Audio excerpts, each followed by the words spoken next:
One of the biggest claims is a cloaked figure, apparition that starts off in the back left corner. Okay. Chases people out. Other people have seen it day and night, usually afternoon. Some have said it's chased them, others said they just see it wandering around back there and they'll turn around and it's gone.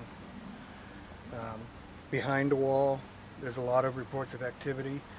The one thing that you don't see a lot of or hear a lot about is there was a war, Indians, that happened out in these woods. I guess Indians came down from Maine and there was a big war. I haven't seen much on that.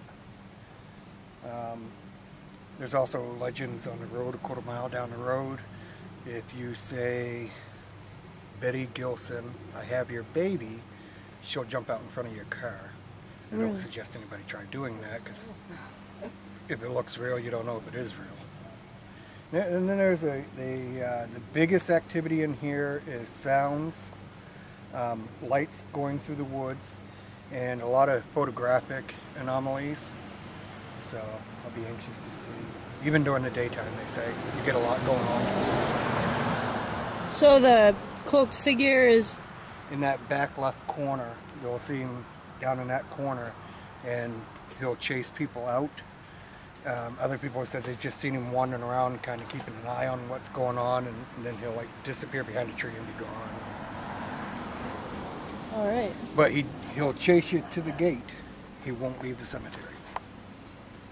They say he doesn't leave the cemetery.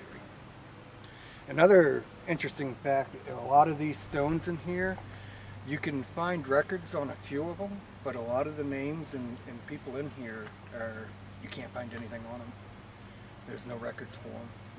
And when this cemetery was back in the colonial days, there was no town near here, nothing near here. This was like way out in nowhere, which is unusual.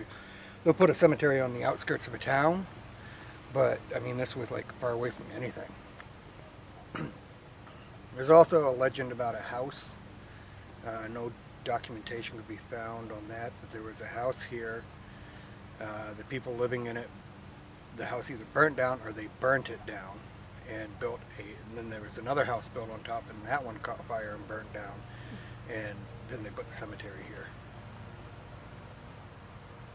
This is kind of a strange place at that time to put a cemetery. It's supposed to be the most haunted cemetery in New Hampshire, if not New England. So I can't wait to go through it.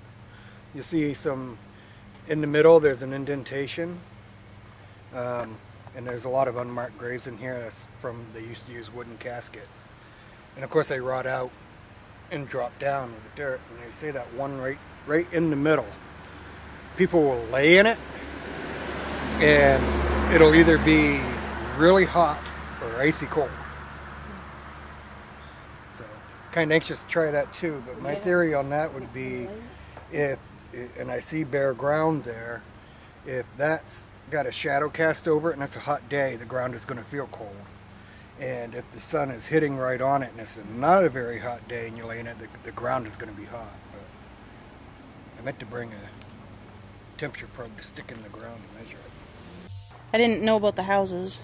Yeah, well, that's just a legend, and no documentation has been able to be found, and it doesn't really look like you could have had a house here. You know, when they built that over there, they actually dropped the road and put up the wall higher so they couldn't see the stones. It was more of a cosmetic thing, so they wouldn't have to look at the cemetery. They dug that down in. Is that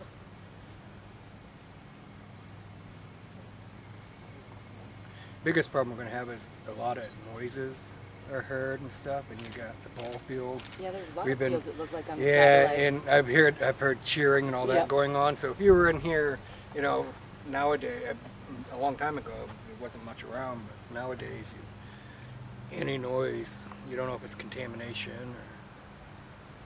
I'd love to be here at night because they say you see lights going through the woods. I don't know what's on the other side of there. It looked like the satellite image, there was tons of woods. Yeah.